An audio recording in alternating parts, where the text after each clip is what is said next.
right, huddle up, huddle up. We're gonna crank these engines up on one. All right? Wait, 80.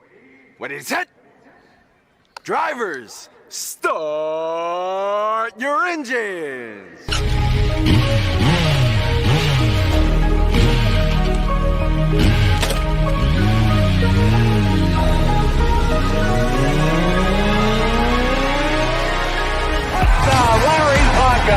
This is the Finish Line. I coached some great offensive linemen in the past.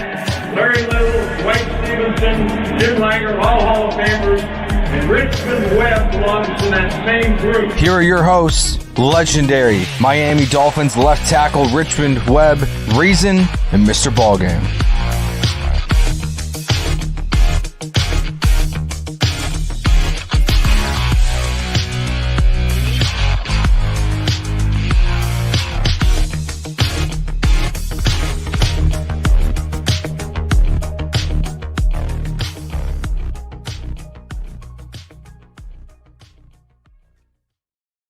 What is good, Fin Nation? What's good? It's your boy Reason, and we are back here for another one, as it is yet another episode of the Finish Line. As always, I am joined by the legendary Richmond Webb, the triple OG, Mr. Show Up Early, he, Mr. BallGame.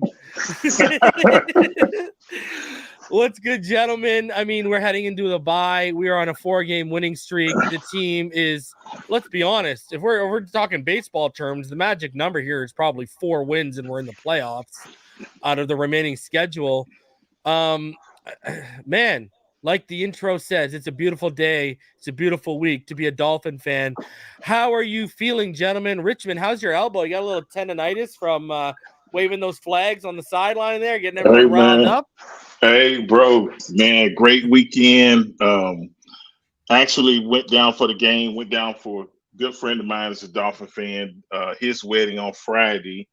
And then I get to the game on Sunday, East 12, and I've seen Chef Jew on your he got married there in East 12 and didn't know it. And so I was happy I went down for that, got an opportunity to meet him along with a bunch of other great fans. So, and then get an opportunity to tailgate with them, go in the stadium, and right before the game, get to hype the crowd up, and then from there, go up and fellowship with some of the former players and see some of the all-time Dolphin greats. Man, I couldn't ask for a better weekend. Then to get the win, going right before the bye week, which I think is huge, because I think that's that game that can get away from you, because a lot of guys, you try not to focus on what you're doing that following week since it's the bye week, but you can sometimes get distracted, and a lot of times that's tough for the win. Their minds are already in Cabo, right? Their minds are already in Cabo. So, but man, it's different, man. It feels different.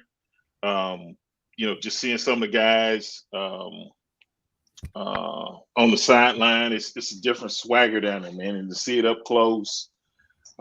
It was good. So I had a great weekend. How you doing, Mr. BallGame?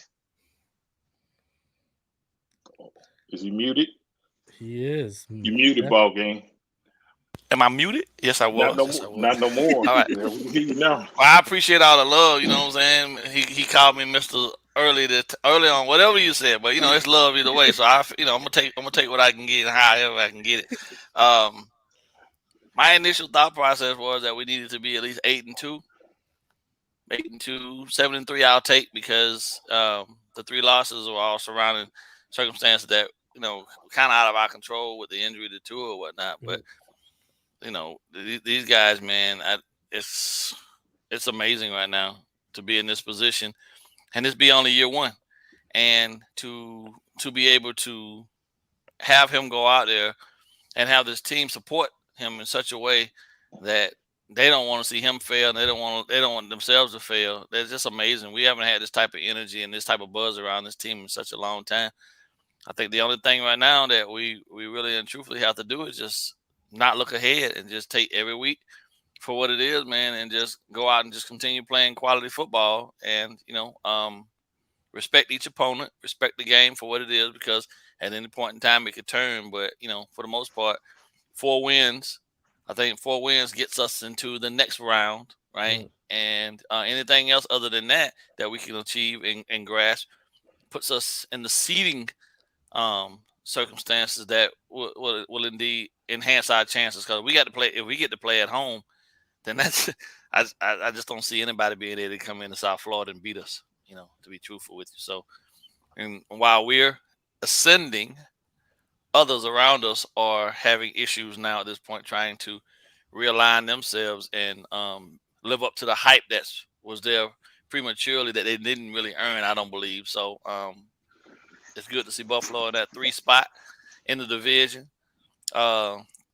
Jets are a surprise, but I always figured that we'd rise to the top. Then cream the crop rises to the top. So I'm glad where we are at 7-3. And this bye week could have came at a perfect time, because I think we get a little healthier in some spaces, and it's going to be good for us for the back end stretch. So it's good. And yeah, Richmond, I saw you waving that flag. I ain't gonna lie, I was jealous. You ain't see me, ball game. That wasn't me.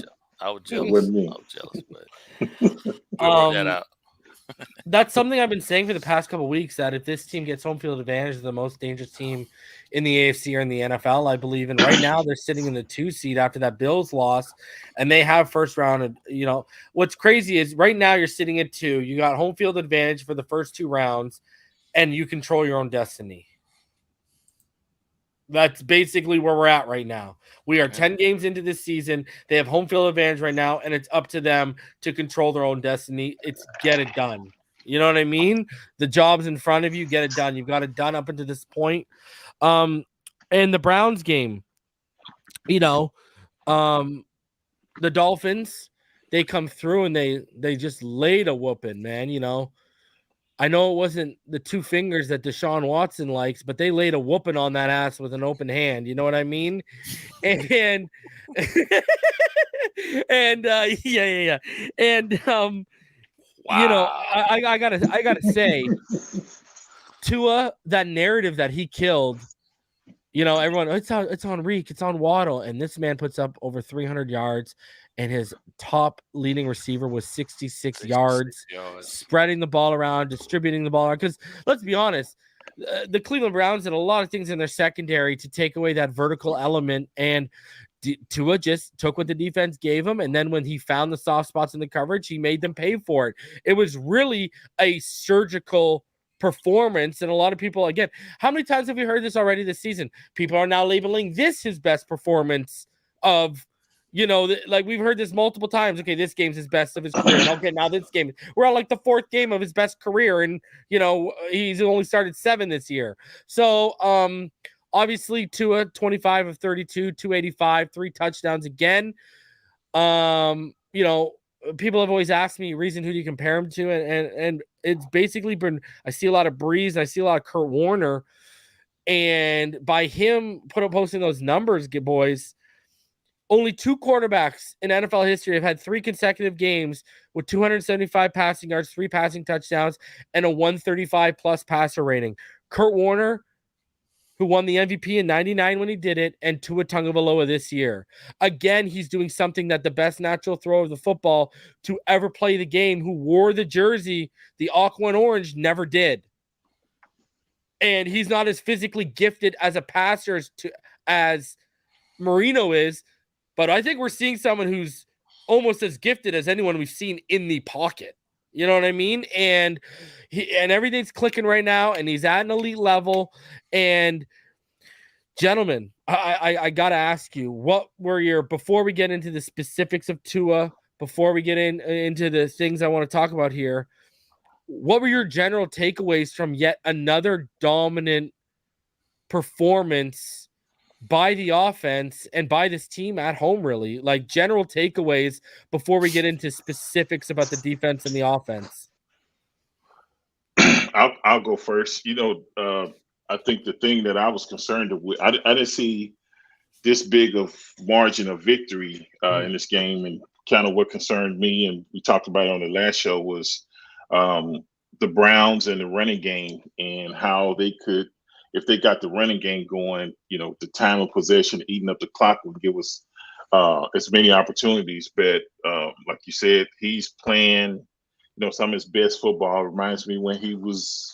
This is the Tua that was at Alabama, and I'm sure a lot of people didn't watch Alabama and when he was in college. But I mean, he's done that and taken it to another level. And I even noticed when Jacoby Brissett came back to play, and anytime you play against a team that you used to be with, you want to shine, you want to really do well. But it looked like guys up front like Wilkins and stuff, they really got after him and let him know that it wasn't happening today. And at times they hit him a couple times. Looked like he got a little frustrated, but they just kept coming, and the defense was dominant, and that was something we hadn't seen in a couple of weeks. So it was definitely good for them to get off on a good start. But it was just, man, watching the game live. I mean, I watch them at the house on DirecTV, this and that. But even in the second half, the game was pretty much put away. And I remember Wilson, the running back, broke to I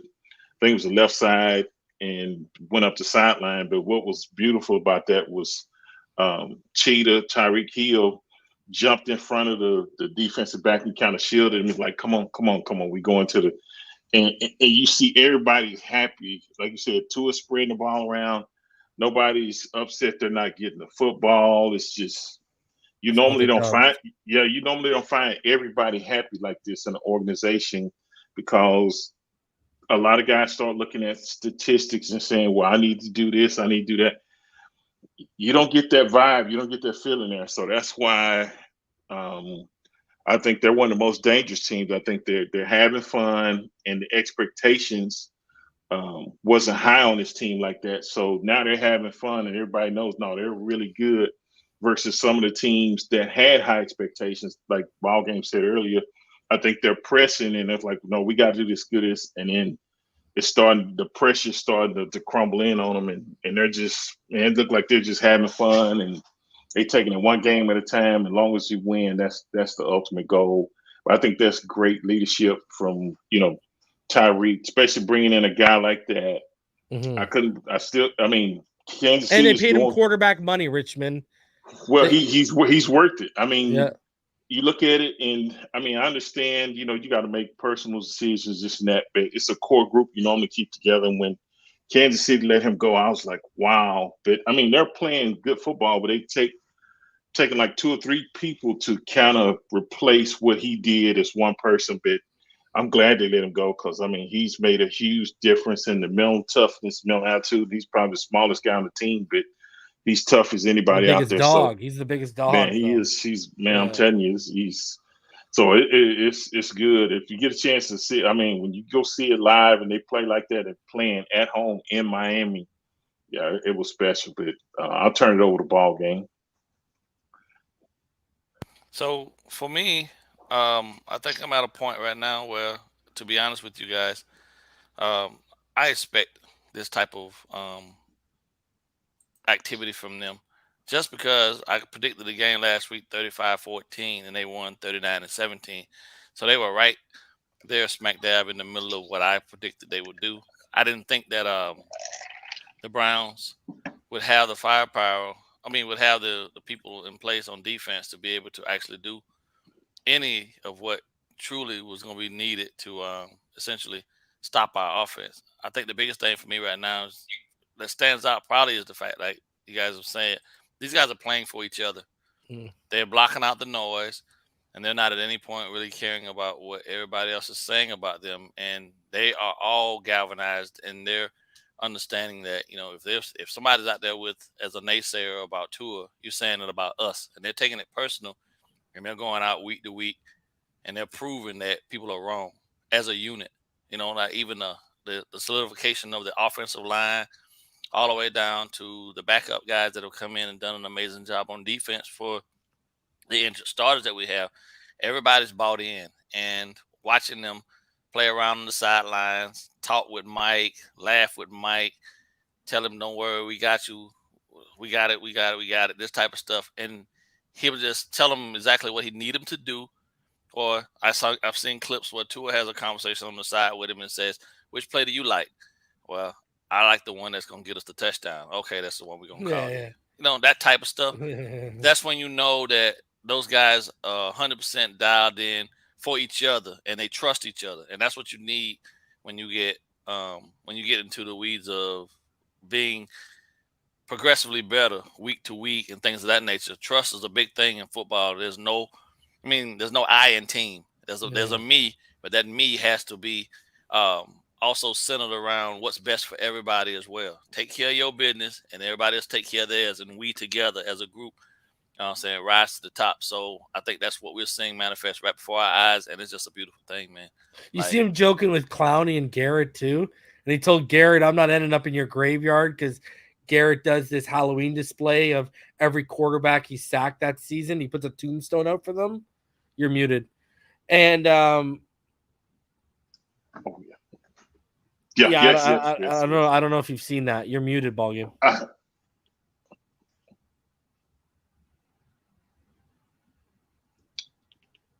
You say read his lips or something, but I have seen that from Garrett or whatever.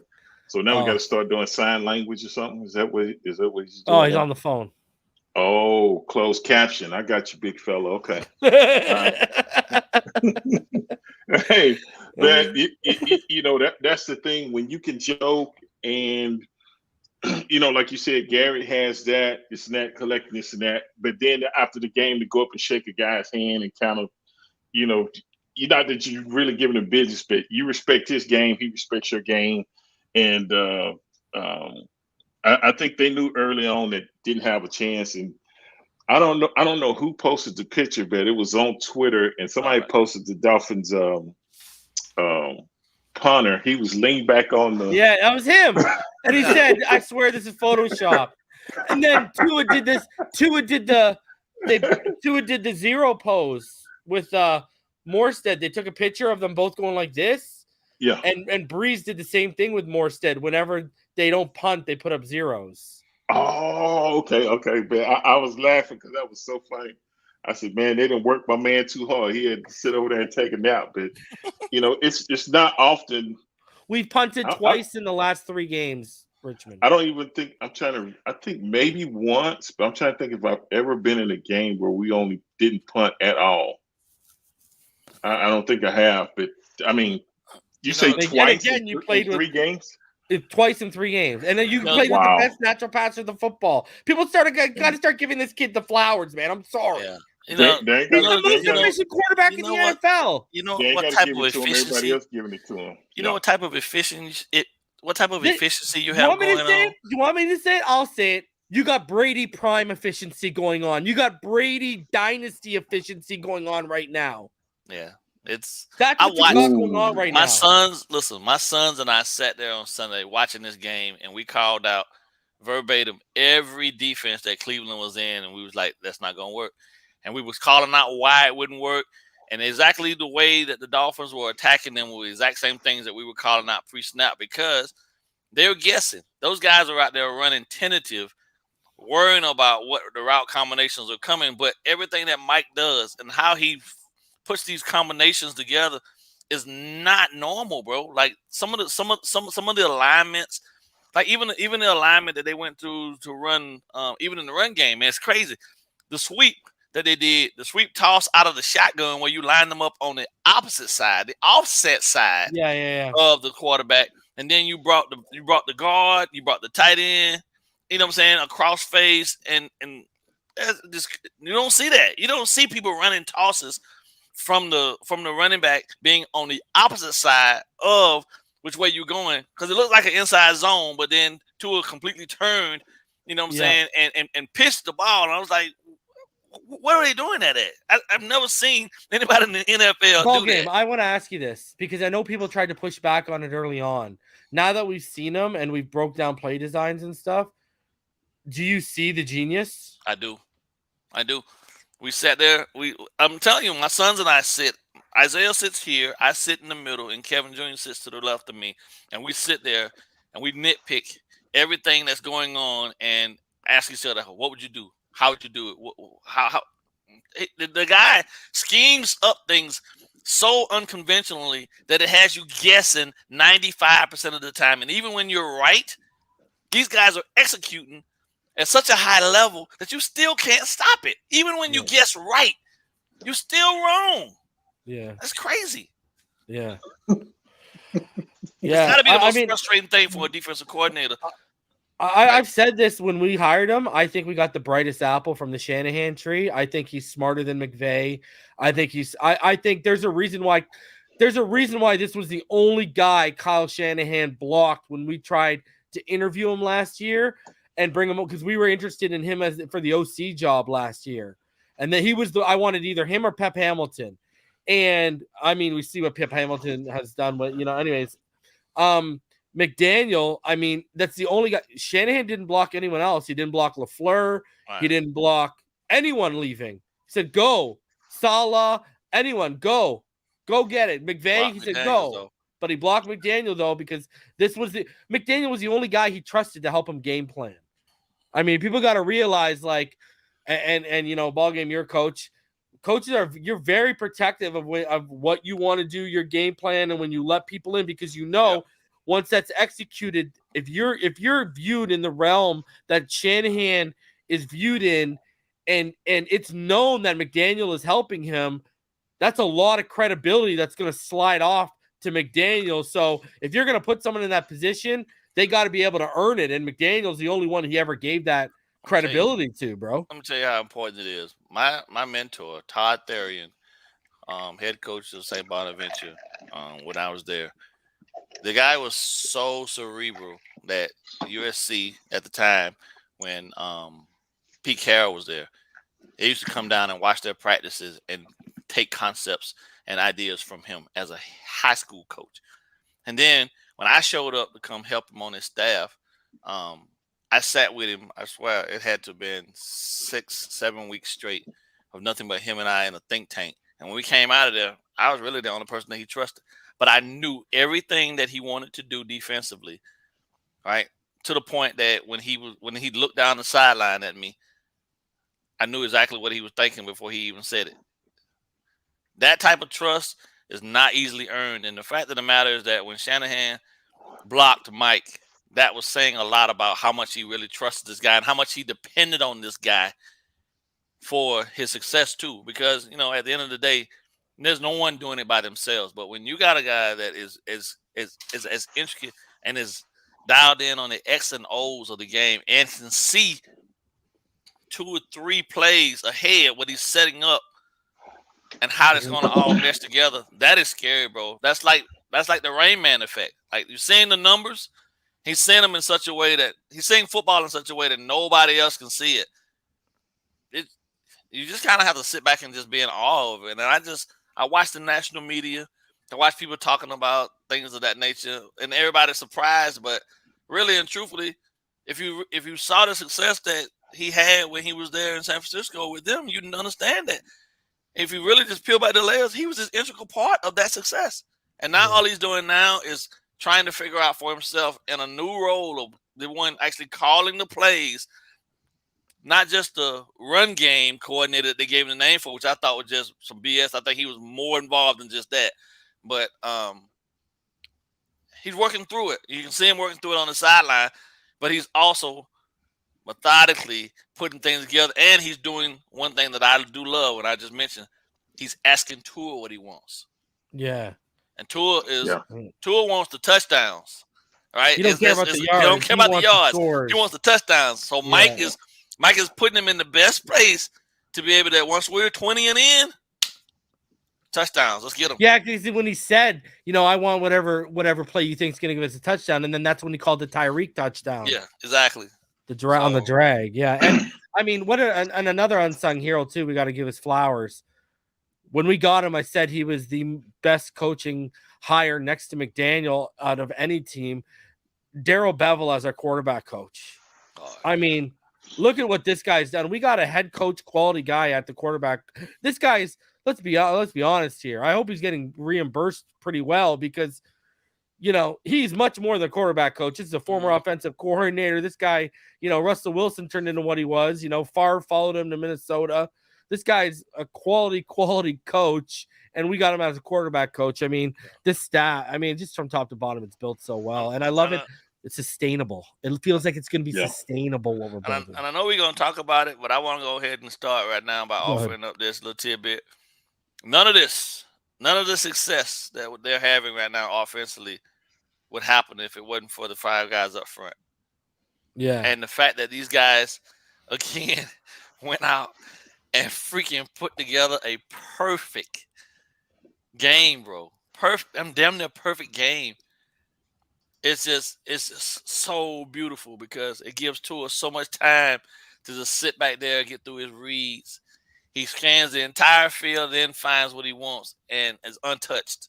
Like legitimately, bro, this I couldn't ask for anything better, man. Christmas has come early, bro. Like legitimately, what's left on the schedule, 4 games is nothing. Like hell, it wouldn't be. We could be 14-3 if they do it right. Legitimately, I'm not afraid of this West Coast trip. I'm not afraid of Herbert. Definitely not afraid of Jimmy G. Right? I mean, we get to see ourselves, kind of a mirror image of ourselves, but then you get to really see who was the man. You want to hear crazy man running the scene, really running the show. You want to hear a crazy stat about Jimmy G, though? Yeah, what's up? The 49ers are 10-2 in games where he starts and doesn't throw a touchdown. Wow. So it's the run game. Jimmy G don't matter to their success, right? But that's what I'm worried about because guys who have been getting, look at the quarterbacks. I know they've been mobile quarterbacks that have killed us, but they've been getting to the edge quick. What I'm worried about with San Fran is San Fran, and they're an outside zone team. They're going to get to the edge quick on us, and we've had issues containing. But we'll get into that. Right. Let's talk about the offense. We'll start about the offensive line before we get into, a couple other things here. Let's talk about, we touched on it briefly. Richmond, let's start with you. Overall thoughts on Terron Armstead's job against Myles, Garrett. Brandon Shell and Robert Jones had another great game, other than a few high snaps and one that was a fumble really because of him. Connor Williams, again, after the snap, continues to look like an all-pro. Robert Hunt had some good, these guys were laying good seal blocks. Even, on screens, we were getting great blocking from the receivers and stuff. We've talked about the pressures and the false starts, and that might have had to fall on Applebaum's shoulders because this was a big jump from Boston College to him. But now we got to be objective and give him his flowers with how this offensive line is turning around Applebaum and the job he's done. Your overall thoughts on the job Applebaum's done and the high level in the run game and in pass pro that this offensive line is clicking in, because again, we've said it for years and I've said it for years, this offense will only go as far as that offensive line takes them. Yeah, no question. And I think BallGame hit it on the head even before the season started. And one of the things he mentioned was it's going to take about 6 weeks, give or take this and that. And the last 3 or 4 games, you've really seen a tremendous upswing in the efficiency and the way they've protected the quarterback, whether it was at home, on the road, or whatever. And they've come together and they've gelled.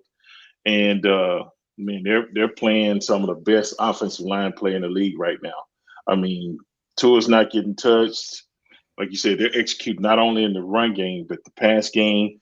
And then, like you said, when you see the receivers and everybody else blocking downfield, it's something different about this team. I'm telling you, I see it, and I know you guys know it, but it's something special, and they're not getting caught up in the distractions. They just, they're staying focused, this and that, and I think they're gonna shatter some numbers because they don't focus on stats. They focus on winning. They focus on, like you said with Tua, he don't focus on, I need to throw for 400 yards a game.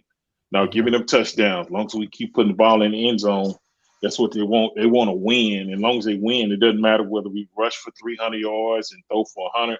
They don't care. They just want to win. And when you get guys on the same page with that same mindset all together collectively, that's a dangerous team. So hats off to Coach Applebaum, the starting 5, this and that. They played the last few weeks they played tremendous. We got a bye week. They can work out some kinks, get some guys healthy. Not so much in the offensive line, but just as a team, get some guys healthy, and then let's get ready for the second half of the season and continue to do what they've done these last 4 games, because it is impressive. Ahead of the curve again, gentlemen. With doing this show, we had to come up with, priority show topics, headlines for our thumbs, all the good stuff. And, we were ahead of the curve when I had posed the question to you guys and we talked about it. And, we all agreed that, we had that MVP talk up on this, on our podcast and really on Finside the NFL before anyone had it. And last week I posed the question to you gentlemen.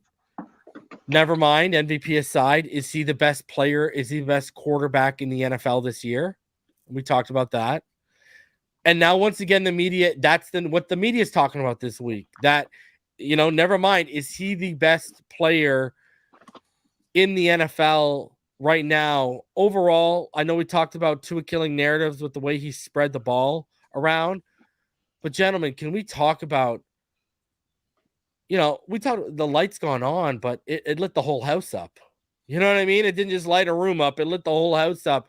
He's seeing the way he's reading all three levels, the way the game has slowed down for him, the throws he's making, that waddle out throw when we needed 6 yards, that 7 yard out and that tight coverage. I mean, he's making throws at a confident level we didn't even see he didn't have to make these type of throws in Tuscaloosa, right? I mean, because there weren't NFL quality defenders he was having to make these throws against. I mean, just how impressed are you guys about, guys, we talk about top 12 play, and this guy's giving us, it's him or Mahomes right now. Him or Mahomes, after the Hurts loss, it's pretty much him or Mahomes right now. I mean, just talk about, was this the best game you guys had seen from him on Sunday, or are you still giving the flowers to the Ravens game or that Detroit game or the Bears game? Was this the game that impressed you the most so far this season? Well, I think for me right now at this point, man, no, I still go back to the games that have really, really, really deep mental and emotional anguish associated with him. In that Bills game, for me, like that clutch throw that he made, that to me, Waddle, the throw that he made to Waddle, bro, is still the best throw all year, in my opinion. However, because there was so much, there was you to be the man, you got to beat the man, and I don't care what anybody say. That throw under those circumstances in which he put that ball out there and Waddle caught it, and then we went ahead and won the game, man. That set the tone for all of what's happening right now. Going in and beating Lamar was good, but the Ravens, they're in our division, right? The Bills are, and in order to be the at the top of the heat, you gotta beat the other dogs down that are in your division, and that's still for me. But I'm not surprised, bro. Like when I say I went back into the trenches, when I went back into the vaults, and I watched the film from when he was in Tuscaloosa and watched some of the throws this kid made prior to the injury, I just felt like even then, let's give him the time and he can get back to that. And look, voila, he's even better, right? Yeah. Got all of the mental stuff out. He's not worried about his body anymore. All of those bad mechanics of the hitch and all that other stuff, he's worked all that out. So he's an even more fluid, more professional version of what was in Alabama. And I'm just grateful we have him, because I still say it. Had he been healthy coming out there, we wouldn't have had him. There's no way. Yeah. Unless they would have gave up the whole draft to get him, which was probably what they would have had to do. They would have had to give up everything to go get him. Now, who's to say they wouldn't have? But, we never know. Fact of the matter is, for me, this level of football that Tua is playing right now is undeniable. And anybody out here willing to go through the process of trying to go back and grab other guys, listen, Mahomes going to do what Mahomes going to do. But we're talking about this season alone. And the artistry in which Tua is working right now is undeniable. People can say whatever they want to say, but he is right now, in my opinion, the best quarterback right now in the NFL. It is what it is. Philly was 8-0 and not hurt. And as good as Hurt's been playing, he still hasn't put together still hasn't put together a game yet that rivals any of the last 3 that Tua's played. Right? If you want to talk stats, let's talk stats. It is what it is. Like across the board, yeah, Mahomes has 6 more touchdowns than him. But he's also played 8 more quarters. He's played 8 more quarters. He played 8 more quarters than him. He has like 119 more pass attempts than him. Yeah, exactly my point. So if you even my thing is you even it all out, I don't even think it's even close, bro. And I step out here and I vehemently say that if he hadn't missed those games, this Dolphins team would be freaking undefeated right now. And he'd be they'd running be the away team with that the MVP. everybody be talking about. Yeah, you know what I'm saying? But with with the season and the way things go, there is adversity, and teams need that. And I think everything that transpired with this team this year happened at just the right time for them to be able to say, you know what, all we got is each other. Yeah, that's it. We can't ask nobody else to give us anything. Let's go out here and take everything that we deserve together, and they're doing it. Yeah. And you got the cerebral assassin leading you, and he's still as humble as ever. He talking a little stuff, but he's supposed to now at this point because there's still people out here denying him his just due, and I don't understand it. If the people that are really doing it, that are still skeptical about it, they just you're just truly a hater. He just won the FedEx Air Player of the Year of the week 3 weeks in a row, and 4 times this year. He's won it 4 out of 7 starts. He's won it. Like, I don't know what else you got to do other than maybe come to their house and sign some autographs for them and kiss their baby in the bassinet and in their own home or something. But it's crazy. Like, it's undeniable, right? When you stack him up and you watch him, if they actually just sat down instead of watching the highlights and actually watch the game and watch how he's actually out there play after play after play, 3rd down and 3rd and 16 is nothing to this team. It's ridiculous. And nothing to that quarterback. He's just like, whatever. Right? You know what I mean? 3rd down, like, 2, bro. 3rd and 16? Oh, no problem. We'll get that. Yeah, whatever. Like, in the offensive line, they bolster up, shore up for him, pick it up, keep moving. Everything, like, teams are really trying to I see, like my son Kevin, this is a funny thing Kevin said, that they're hoping and praying for just one hiccup on our side. Just one. Yeah. We're not gonna give them any. And when you don't get any mistakes by a team and they're going out there flawlessly executing, come on, man. But it all starts right there. It starts at the most dependent position, and he's showing the world around him right now at this point. We are here. These guys are here. We are here. I have the guys that I need to go to war with anyone. Those of you that denied me, I wish you well. We're gonna roll through y'all too. It ain't personal. It's just business, and that's the approach that they have.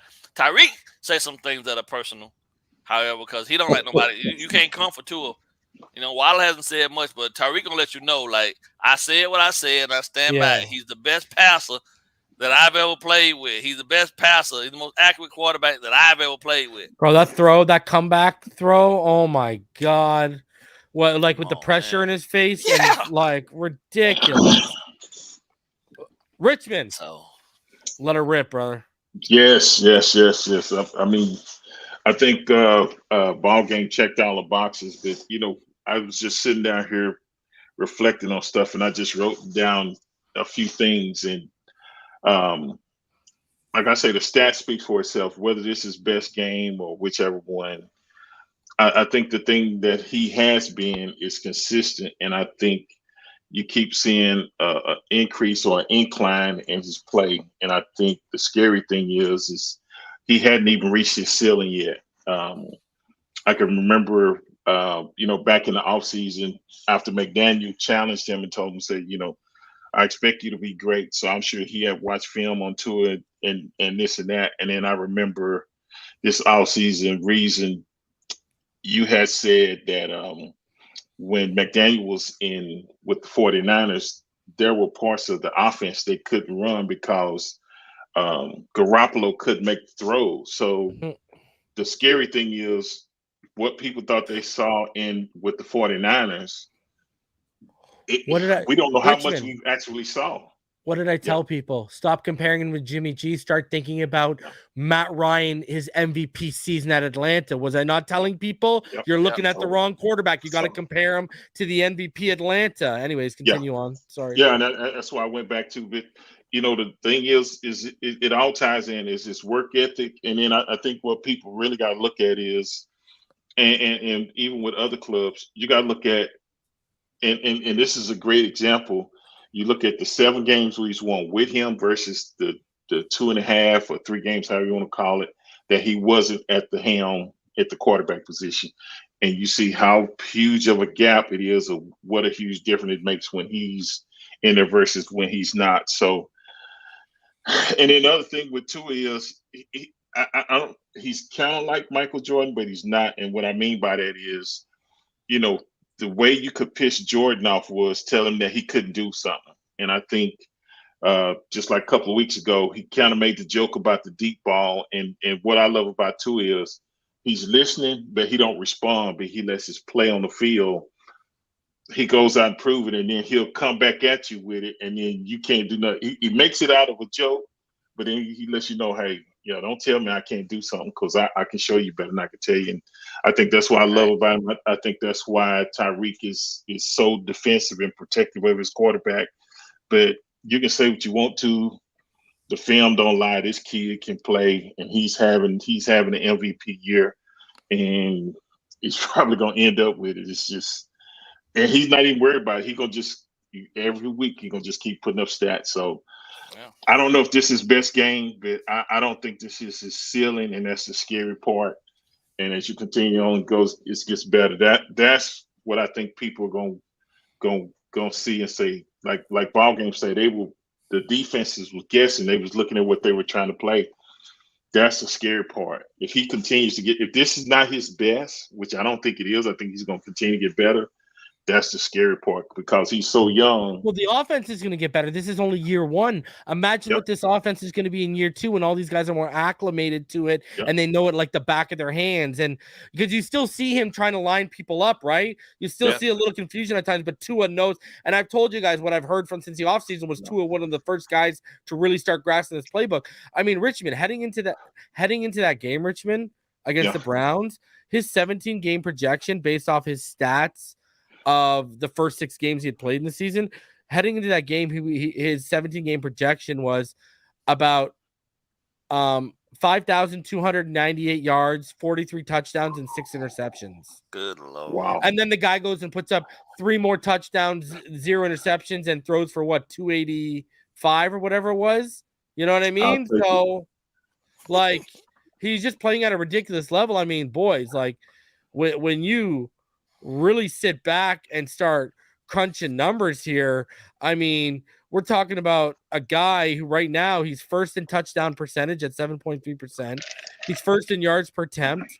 Remember, everyone was saying his yards per attempt last year wasn't good enough and bottom. Now he's first in adjusted yards per attempt, first in quarterback rating, first in QBR, first in net yards attempt, first in adjusted net yards attempt, second in completion percentage, third in yards per game. I mean, he's first in expected points added per play. He's first in third down passer rating, first in red zone passer rating, first in fourth quarter passer rating. If you want to start breaking down stats, has the 4th lowest interception rate, 2nd lowest sack rate, 3rd most passing yards per game, and 3rd best completion percentage over expected. I mean, right now, I mean.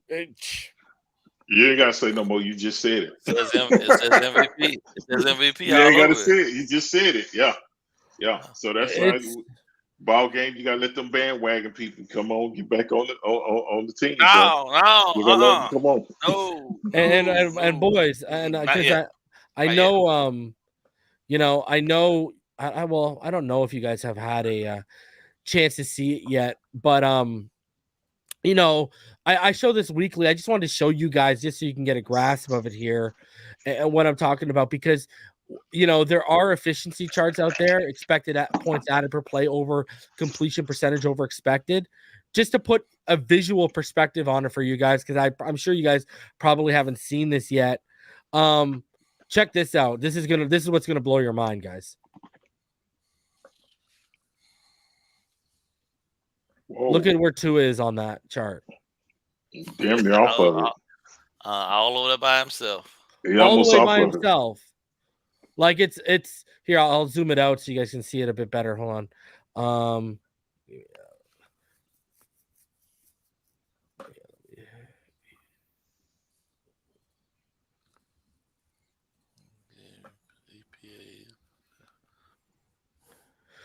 Look at that. Expected added points and completion percentage. Like Mahomes and Geno Smith aren't even close to him. And look at what they're playing right now. This is showing you right now that Tua Tagovailoa is the most efficient quarterback in the NFL.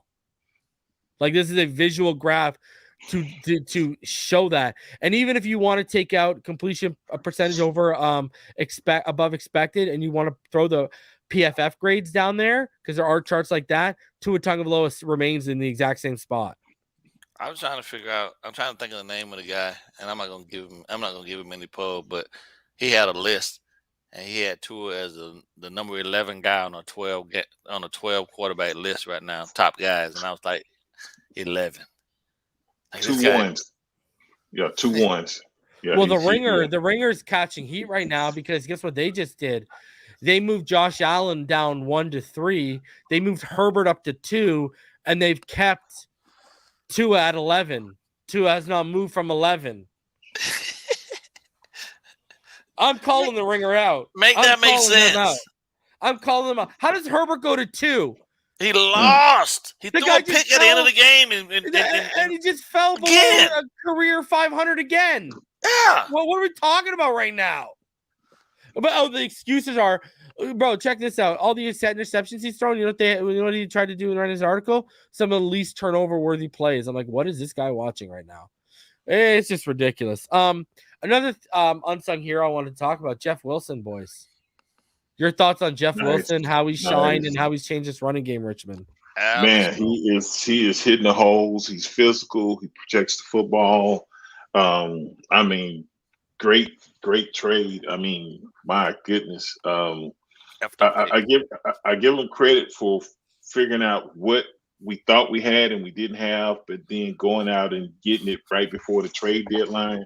And his addition to the running game makes it even that much more difficult to defend, because before we would hit and miss plays, this and that, but this guy is, man, he is turning it on, and he puts pressure.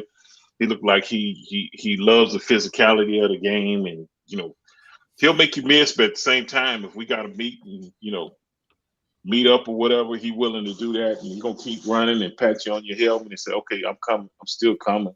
Yeah, good lick. I'm still coming." So, man, when you get a running back like that, you love when you get players like that. That's physical, this and that, and blah blah blah. And man, the production it just makes it so much harder to defend this offense and defense when you get somebody that truly knows how to hit the holes and understand where it's supposed to go, this and that. I mean, I love him to death. So he's a great addition. I think that's what we're gonna need for this second half. And I give the front office, coaching staff going out and getting what we need to continue to make improvements, to continue to go out and win week by week and then get competitive, get to the playoffs and see what happens from there. So yeah, they are making strategic moves, smart moves, and the team and everybody's benefiting from them. So I love everything they're doing right now. So I think from a scheme standpoint, in football, a team that is balanced and willing to put the ball into the hands of the running back 17, 18, 20 times a game, that's a statement. Even if it's split between two backs, that's a statement. And they're saying that we are going to be physical. We're going to go and do exactly what we want to do when we want to do it, and you have to stop us. That's a mindset that this team has now at this point that they haven't had in a long time, and I think that also gets these guys excited to play for each other. Like, you can't show up now and just think that we're just all speed and no power.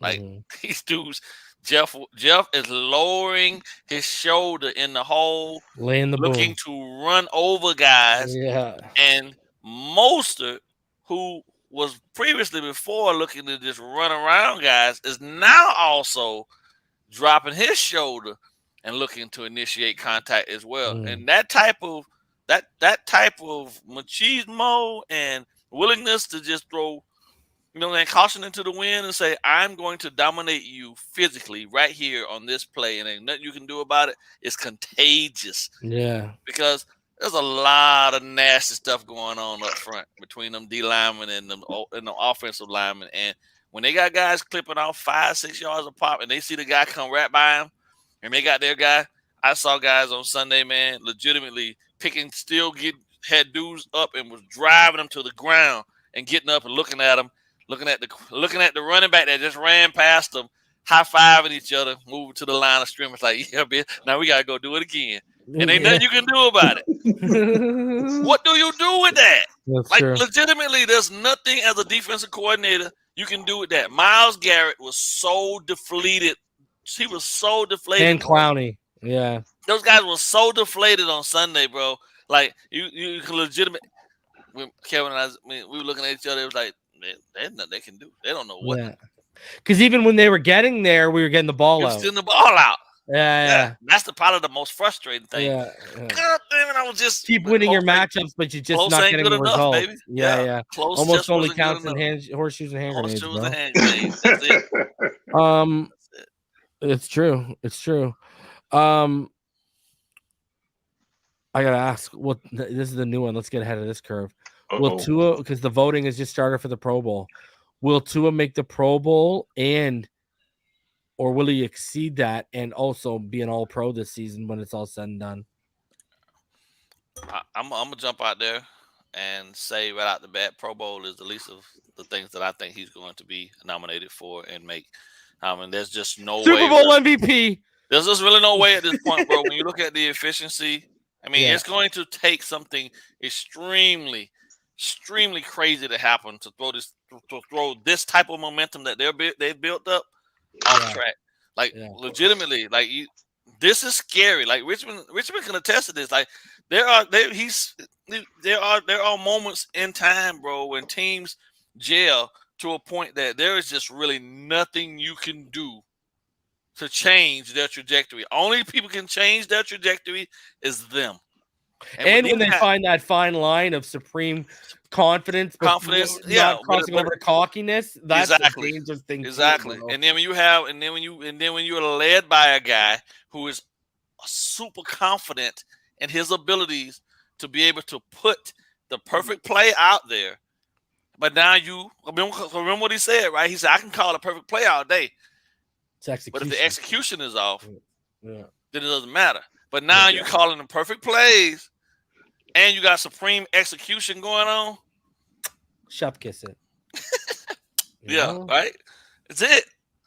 It's crazy, man. And I want to kill the rumors. No, Richmond Webb is not sipping on lean. All right? No.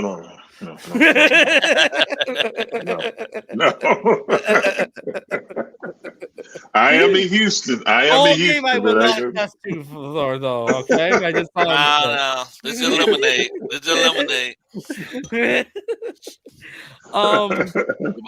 Richmond, your thoughts on it? Give me the question again. You threw me off with that. Right? I know what it is. Yeah. I look at right now is Mahomes and it's Tua Mahomes, however you want to put it. You just put the chart up. So it'll be Tua Mahomes. Normally in the Pro Bowl, they would take 3 quarterbacks. In the AFC, definitely he's top 3 right now. So he should make the Pro Bowl, and I see him as All-Pro as well. I mean, the way his numbers are going up and the way Miami's playing, and like I said, the value he is to this team and the way the media and stuff's jumping on it, type of season we have, because this wasn't expected out of the Dolphins. This was more expected out of Chiefs, the Bills, this and that. The early talk was about, of course, Josh Allen, this and that, and the things he's done, but nobody expected this to happen this quick, to mature this fast and develop You're muted. You're muted, Rich. Okay, can you hear me now? Yeah. Yeah. Yeah, all pro is. I say all pro is the one you want. Pro Bowl is good, but all pro is the one. Because the AP, all the press votes on the All Pro, right? Mm-hmm. Yeah. But he's gonna get both of them. Yeah, he's gonna get both. Richmond, before we get into our final topic here, can you just explain to people what would you do on your bye weeks? Tell them the PG stuff. Okay. Tell them the PG stuff. No, stop, man. The bye week is handled different by different teams, and of course, I played up under Coach Shula and Jimmy Johnson, and typically during the bye week, we would get about 3 days off. That Friday, Saturday, Sunday. Come back Monday, we'd have to practice in prayers because we didn't play that Sunday. Not as long, but I would typically go to Dallas, visit my parents or something like that during the season, stuff like that. I'll make a trip like that mid-season and go home for a couple of days, get some food I couldn't get in Miami or something like that, and shoot back. Barbecue? Oh yeah, barbecue. Yeah, you named some of the soul food spots. Mom was cooking, and just I get to see my brothers and sisters and stuff like that. So that's what I would typically do on the bye week because I can go anywhere I want after the season's over with. So you only get one bye week. I think one year we had 2 bye weeks, but that was early on. But that was it. But some teams I've known that they would get the whole week off, depending on if it came at week 7 or 8, and for each win, the coach would make agreement. If you win, you get that many days off. But Shula wasn't going for that. He knew not to give us no 7 days. He already knew that. But that was basically it. Yeah. But, that's awesome. Go visit family. That'd be about what I would do. That's awesome. All right, finally, guys. We know they've surpassed them in the lead of the division, but we know the big bad wolf and a lot of people's favorite heading into the season was the Buffalo Bills. Have the Miami Dolphins surpassed the Buffalo Bills?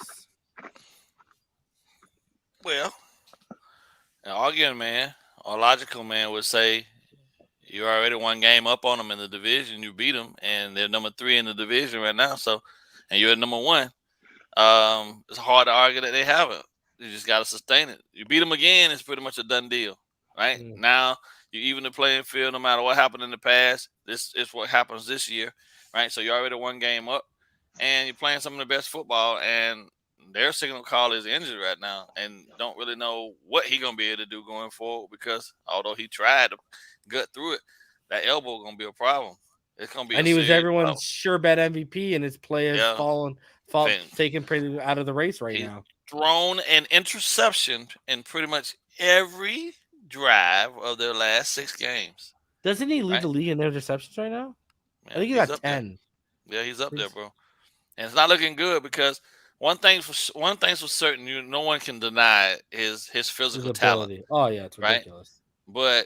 But that was always my comment about Josh when he was coming out of school, which was that that you can't teach that arm talent. That's God given, but accuracy and all the other things that come along with it, those are the things that he was going to have to work on. And they went out and they did it the other way. They got a big catch radius receiver to come in and help him, so he don't have to be perfect. But when you dealing with an elbow injury on the throwing arm, that takes away your ability then at that point to put all that muscle in it. So you got to finesse some things. And I saw some passes on Sunday from him that were not Allen-esque. Saying they weren't the same, and I just don't know where he's gonna get the time to actually be, because what he's dealing with is generally gonna take anywhere between 4 to 6 weeks to get right, and he keeps getting hit on it. You keep going out there and never really, because they still haven't committed to the run game. They're still throwing the ball, which is basically putting more wear and tear on what needs to be healing in that elbow. So down go the Bills, in my opinion. Uprising the Dolphins. You know what I mean? It is what it is. We're at the top of the heat right now. First in the division. You got to handle that business with the Jets when that come back around. But I believe we'll do that this next time around because we'll have Uno, at the helm, and we'll give them a taste of some act right, put them in their space and in their proper place, and then we'll reign supreme. I think it's time for a new guard anyway, because the Bills, although I'm saying people wanted them to be the team, I think the team is the Miami Dolphins to take down them Chiefs. We almost did it a couple years ago. We didn't have anywhere near the roster we do right now. Exactly.